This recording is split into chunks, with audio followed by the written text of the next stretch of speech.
الحمد لله رب العالمين والعاقبة للمتقين والصلاة والسلام على سيد الأنبياء والمرسلين محمد وعلى آله وصحبه أجمعين، أما بعد. وعن أبي عبد الرحمن عبد الله بن عمر بن الخطاب رضي الله عنهما قال: سمعت رسول الله صلى الله عليه وسلم يقول: انطلق 3 نفر ممن كان قبلكم حتى آواهم المبيت إلى غار فدخلوه. دوز بالحديث امام بخاري رحمة الله عليه راوړي، امام نووي رحمة الله عليه بالحديث راوړي د دې لپاره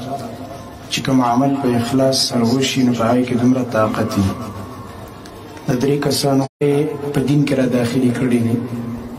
نو کومه وسیله چې د شریعت خلافي قرآن او سنت کې نه وي هغې نه ځان ساتل پکار دي،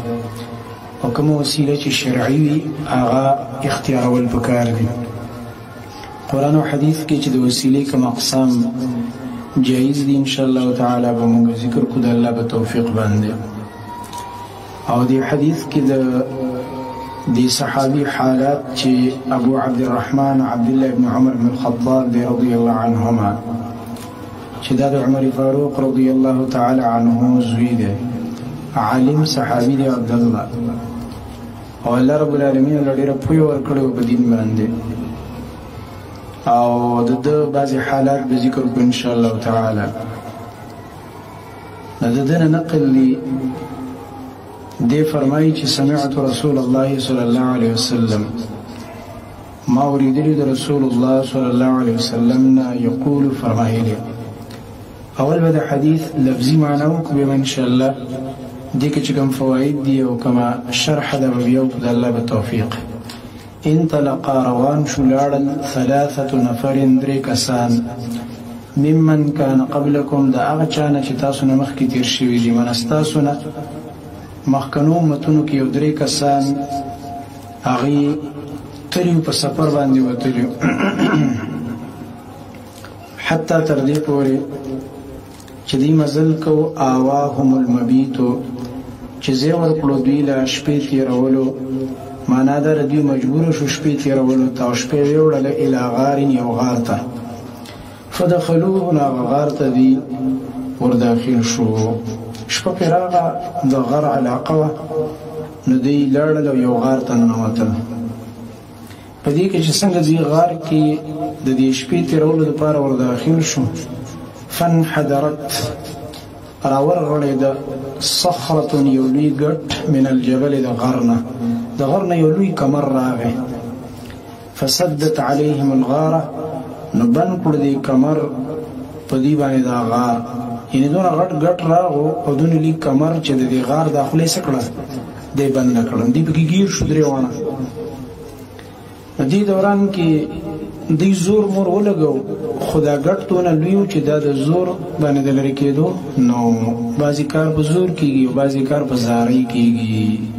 نو دوی یو بل ته وویلې چې خبره د زور نه ده، خبره د څه ده، د زارۍ ده. اوس به الله ته زاري کوو، زموږ د زور خبره نه ده. دې وجې نه موږ ټول الله ته په هر وخت کې محتاج یو. نو دوی وویل یو بل ته، فقالو، دوی ویلې: انه لا ينجيكم من هذه الصخره، یقینا تاسو له نجات نه درکوي د دې ګټې نه، الا ان، مگر دا خبره، تدعو الله، چې تاسو به دعا غواړئ د الله تبارک وتعالی نه. وګوره دا د مؤمن طریقه ده چې تکلیف پرې راغی، پریشاني راغی، مدد به د چا نه غواړي؟ د الله نه. بل چاته یې آواز ونه کړو چې فلاني بابا راورسېږي، فلاني بزرګ راورسېږي، غیر الله ته یې چغې نه دي ویلې. مشکل راغی، تکلیف راغی، مشکل کشا څوک دی؟ الله تبارک وتعالی. او دا ښایسته عقیده ده د توحید. نو دوی ځکه دا خبره وکړه چې لا ينجيكم من هذه الصخره، نجات نشي درکولی تاسو له دې ګټې نه، الا ان، مگر دا خبره، تدعو الله، چې تاسو د الله نه دعا غواړئ، بصالح اعمالکم، په هغه نیکو اعمالو سره. یعنې کوم عملونه چې تاسو خالص د الله دپاره کړي دي، دا عملونه الله ته په وسیله کې څه کوي؟ پیش کوي. بس دې درې وانه دعاګانې شروع کړې دي الله رب العالمین ته خپل اعمال پیش کوي چې الله دا عمل موږ ستاسو لپاره کړی دی او بس د دې په وجه باندې زموږ دې تکلیف نه لري کا نو خپل نیک عمل الله رب العالمین ته وسیله کې پیش کوا بل څه به ما یاد چې پلانې قبر او پلانې بزرګ او پلانې جنډې په وجه یا الله مال نجات راکړه دا د شرک اقسام جاهلانه وسیلې دي شرعي وسیلې دي خپل ایمان او نیک اعمال الله رب العالمین ته وسیله کول چې کوم عمل د الله لپاره قال رجل منهم ويل يسعد دوینا ديك یو کزاری شروع کړل اللهم یا الله کان لي ابوان زما مور او پلارو شیخان کبیران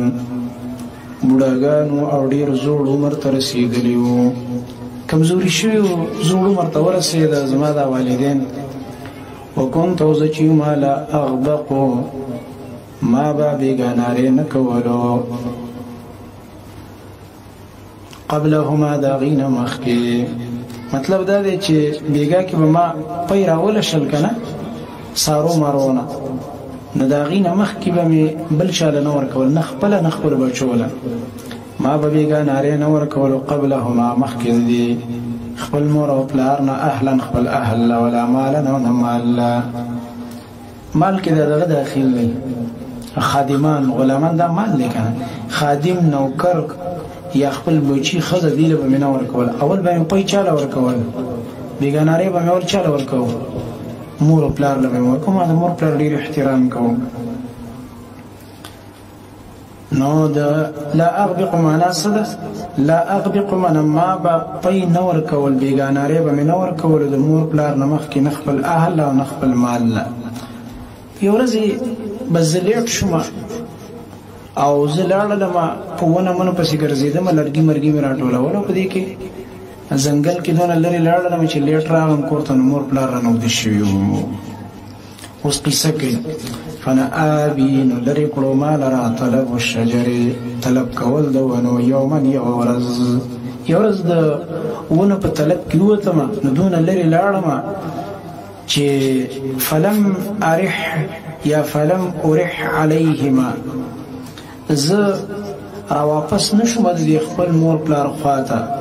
حتی تر دې پورې چې دونه را باندې نا وخت شي چې نه ما دا دوه زمانو د شیو دوه د شیو فحلبت لهما نما پیرا ولوشل دا غدوانو د پاره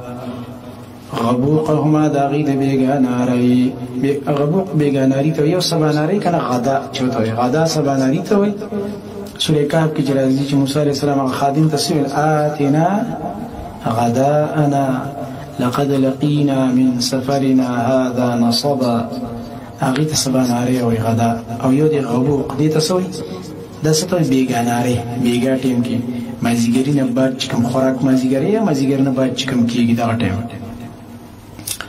نو بدی کې چې زرا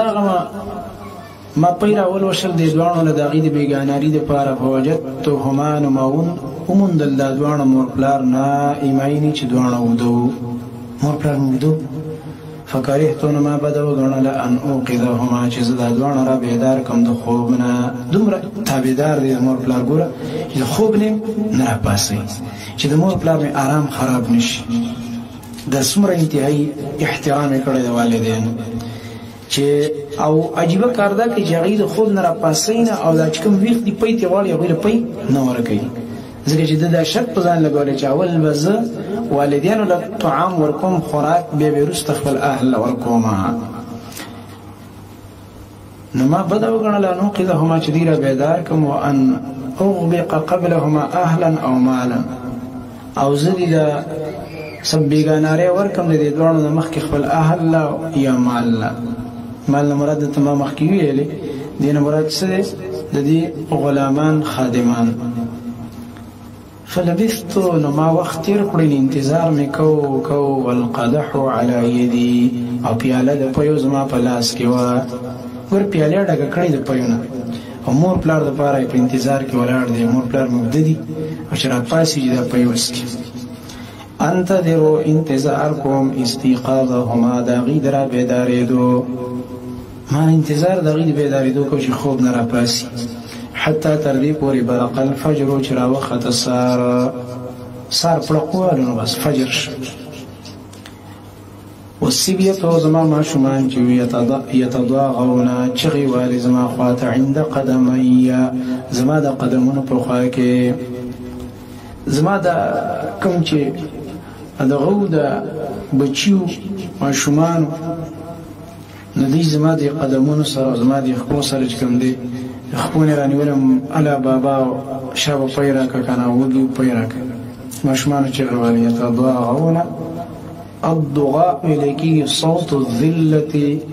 والفاقة الذلة ودلوغي چغي أو أوازنا دي تإليكي من يسيحون من الجوع دي ما نداده دي دلوغي دلاسة چغي والي زماد قدمون وخبوب خواك او ما غويلا پینور کول بچوله ما صبر کوم مور پلار لخول ورکم کنه په دې کې زما مور پلار سار کې را بیدار شو فاستيقظا نو دوه را بیدار شو فشربا نو غوی دوه اسکل وکړه غبوقهما د خپل بیګاناری هغه په دې بیګاناری مول ورکړو وصلات دعا کوي یا الله دا کار ما خالص ستاسو رضا لپاره کړی دې مور پلار د خدمت وکم چې تر نه شي تر نه راځي دې ځکه باب سره مناسبت دی چې عمل د چا لپاره کوا د الله لپاره د الله لپاره چې عمل کو د دونه طاقتور دی چې ته په سخت مشکل کې یو ځای کې ګیر شي والله ولې په دې عمل باندې سکی خلاصي کوم عمل چې د الله لپاره او اخلاص پکې او دا عمل د انسان د نجات سبب ګرځي. اللهم یا الله ان كنت فعلت ذلك ککړی ما دا کار ابتغاء وجهک د پاره د لټولو د مخو د رضا استا یا الله دا عمل ما کړی کړي کې مقصد زما استا رضا وي ففرج عنا نلرك زمنا ما مصیبت نحن فيه چې موږ پدې کې یو من هذه الصخره دې ګټه د لاسام یلا دا موږ باندې فراخي او کوشادګي ففرج عنا لرك زمنا هغه مصیبت چې وګړي غار کې ګيري او ګټ پروت ته خلک یو لري کولې نشو پدې کې چې دې دا دعا وکړه فنفرجت شيئا لک شان دا ګټ څه شو چې لګو خوېدل لګونه خودونه خویدلو چې اله لک پریغار کی سوره پیداش دون تمرا پیداش ولا چې واقعي کوم عمل چې الله د پاره الله ته وسیله کې هغه دعا سکیږي قبلېږي نو د نور دوه مس پیداش ولا تا پیداش الله اکبر الله ډیر مهربان دی نو لک غوندې دا ګټو خوځي د خودونه سوره چې اله کې رڼا غار کې راغ وتلو پروګرام نه کېدا پدې کې چې دې بل دعا شروع کړله فانفرجت شيئا دا قتل لوني وخزيدا ولا يستطيعون الخروج منه طاقت نو د دوی د وتلو د دې غارنا نشو تلوته. قال الاخر دي بل دعا شروع کړل اللهم يا الله انه كانت لي ابنه عم يا الله يقينا وزما د پاره ابنه عم يولور زما تر لور كانت دعوة احب الناس الي ډیر محبوبه په خلکو کې ماته ډیر ګرانه وفي روايه بل روايه کې د سرازي چې د دې ویلې په دعا کې كنت احبها ما بد دې سدسي محبت کو ک اشد ما يحب الرجال النساء فشان ته د سخت هغه محبت چې نارینه کوي د زنانو سره مطلب دا شیطان دوګه کړو کنه غلط محبت خبري پړه کې راغلي فاردتها ما اراده وکړه د خپل تر درون په باره کې علی نفسها د غید نفس باره کې چې زبګینه د دې عزت والا والعیاذ بالله شیطان ته خطرناک وسوسه واچوله دې سره د انسان ایمان تباه کېږي خو فامتنعت مني هغې مؤمنه وه سمکلکه هغې ځان منع که زمانه حتی تر دې پورې علمت بها سنة من السنین چې راغې په هغې باندې تکلیف راغې په هغې باندې او قحط راغې په هغې باندې یو کال د کلونو نه د قحط د کلونو یو کال په هغې باندې راغې او په مصیبت کې ګیره شو بس مجبوره شوله نو دې کې چې دې فجاءتني زما خواله راغله ما څه پیسې ما ته لږې پیسې خوراله راکړه ستا وسکي او موږ باندې چې لوږي دي او تکلیفونه دي فجاءتني زما خواته راغله فاعطيتها 20 و100 دینار ما ولا ورکړه 100 او 100 دینارین یو سلو 120 دینار ما ورکړه دا د اوس باندې غټي پیسې خو په دې شرط نه ورکړه تا ګوره دا د انسان د مجبورۍ نه به غلطې فایدې نه اخلي کوم انسان چې د چا د مجبورۍ نه غلطې فایدې واخلي الله یې تباه کوي او الله ذلیل کوي نو د خیالو کې بیا پکې شیطانی دغه اوچت شي دا تیار ماته مجبور شوی دراشه بیا به د ګناه درخواست وکم نو ما ته ویلي او یو سره شل دینار مې ورکړه علی ان په دې شرط تخلي بيني وبين نفسها چې دا غزان لکېږي زما او د خپل نفس په مابین کې یعنی د ګناه عمل وکړي ففعلت غدا کارو د مجبورین ځان له شما سره حتى تردي پورې دا قدرت عليها چې ځکه په هغې باندې کله قادر شوم په ګناه باندې وفي بل روایت کې دا راځي فلما قعدت بين رجليها کله چې زه کېناستم د هغې د دواړو خپو په منځ کې قالت تغي ویلې اتق الله د الله نه ویرېږه دا تقوا ډېر اوچت شی دی اتق الله د الله نه ویرېږه دې نه معلومه شو چې ګناه به د څه د وجې نه پرېږدي د خلکو د وجې نه د خلکو د یاري نه او دې د وجې نه چې چېرته څوک مې ونهیي ونه شرمېږم نه د الله د یاري نه هېڅوک نشته خو رب په شته که نه ډېره ناشنا خبره ورته دې زنانه کړې ده اتق الله الله نه ویرېږه او بیا ورته وایي ولا تفض الخاتم الا بحقه او مه ماتوه دا مهر مه ماتوه مګر د دې په حق باندې نکاح وکړه مطلب دا دی چې حلاله نکاح رسول نه کوي چې حرام کار کوي د ګناه کار کوي حلاله نکاح وکړه جایزه نکاح ولنه کوي فانصرفت عنها چې د الله نوم مې واورېده او ویل چې اتق الله کنه الله نوم فانصرفت عنها زه راوړېدم د هغې د خوا نه راواپس شو وهي احب الناس الي وحال دا چې دا ډېره محبوبه وه په خلکو کې ماته وترکت الذهب الذي او پرې مې ښود هغه سره زر اعطیتها چې ما ورته ورکړي ځکه دینار د څه شي پیسې د سرو زرو درهم د څه د سپینو زرو دا دینار نه دی اوس چې کوم کویت کې دینار دا نه دی دا د سرو زرو پیسې او که سره زر مې د ټول پرېښول ما له هغه دې مې ستا یو روپۍ هم درنه غواړم زه ګناه مې پرېښوده د الله د یاري نه اوس دی وایي اللهم یا الله ان كنت فعلت ذلك که ما دا کار کړی ابتغاء وجهک دپاره د لټولو د رضا ستا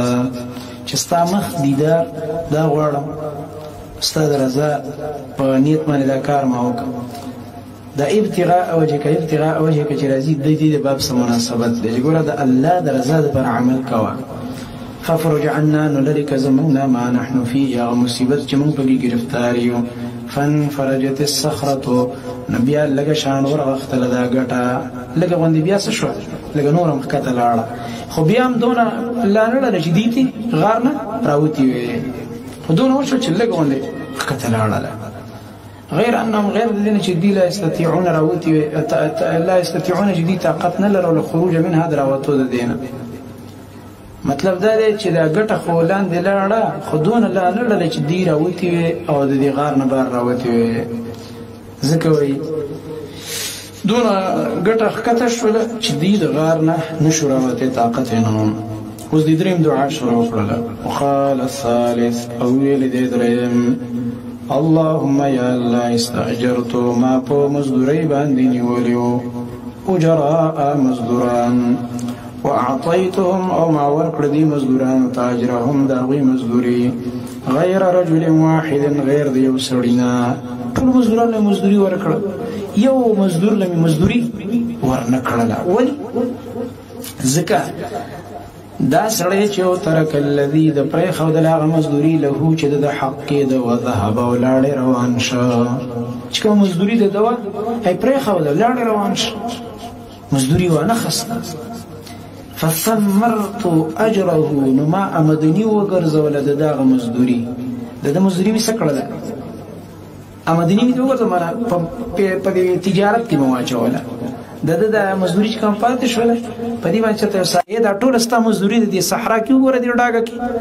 هغه حیران شو چې دا ګنې راپور ټوقې کوي څه مزدوري ده ورته وایي ګوره من الابل دا اوښان چې دي والبقر او دا غواګانې والغنم او دا ګړې او بیزې اوښان دي غواګانې دي ګړې چیلې دي د دغه زمانې دولت وکنه دا ټول ستا دي شمروانې کوي او دا لاسکه ور رقیق او غلامان مریان دام ستادي د خادمان سبحان الله فقال غير يا عبد الله د الله بنده لا تستهزئ بي ما پوری خنداګانې مکوا ما پوری ټوکې مکوا زما غریبۍ پوری خاندي زما د یو ورځې مزدوري درایکه چې کور ته په وړوې سمړه بچی مینار دي اتره پورې ټوکې د شروع کړې زما په غریبۍ پورې خنداګانې کې چې دا اوښان سته دي او دا غواګان رمې سته دي او دا ګډې چیلې او دا غلامان هم سته دي دا خادمان بوزه دا څه وې ته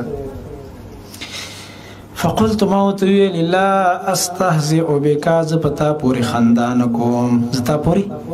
خندا نه کوم بلکې دا ستاغه د یو ورځې مزدوري او ما په دې خپل مال کې واچول او ډېرې دا او دغه مالونه ترې راجمع شوي دي به دغه یې ګټې کړې دله نو زه څه وکړم ستا قسمت دی خپل دا چې بل کس وی دا حل به ورته ویلی نو دا ایمان دی ښه پردی حق د دې دونه خیال ساتل چې هغه ته څه خبرې ده خو د یو ورځې مزدوري به ورکړی 1,000 روپۍ مثلا دې ورځ کې مزدور 1,000 روپۍ یا 800 روپۍ لیکه نه هغه ورکړی زه واخله د ازاد جیب کې واچوه زه په مخه دی هغه ته نه خبرې ده کنه خو د الله د یاري نه دا کار کړی دی امانت دی ول اعمال امانت ساتلی دی بس هغه چې دا واورېده سبحان الله چې دا ټول زما دي کنه هم د نر زوی ټول روان کړو یو سیز مت پرې نه سره ته پکې ستم ونه چې لکه تا دونه خدمت کړې دا یو خو خیر دې ستاش دا یو دوه خادمان بدل درکما یو دوه بيزي بدل درکما ګډي بدل کما نو دا وسغه خبره کوي فاخذه كله اغا طول ارس يلا ارس زمانه واخسته فاستاقه رواج ارس زمانه بوتله فلم يترك منه شيئا يلا دا غینه ماته ای سیز پرې نه خو دا تمام ته نو وې سم پرې نه خو اللهم يا الله ان كنت فعلت ذلك كذا کار ما کړی ابتغاء وجهك تپاره د لټولو درزاستا فافرج عنا ما نحن فيه نو لري که زمونږ هغه مصیبت چې مونږ پکې ګرفتار یو نو په دې کې څه چلو شو فانفرجت الصخره راورغختله ګټه فخرجون روته د غار نه يمشون روان شو خپل کورونو ته متفق علیه د بخاری مسلم روایت دی دا صرف موږ د حدیث غو ترجمه وکړو ان شاء الله د ډېر خولي فواید دي ابا ان شاء الله تعالی سبانی درس کې د الله رب العالمین په توفیق باندې وایو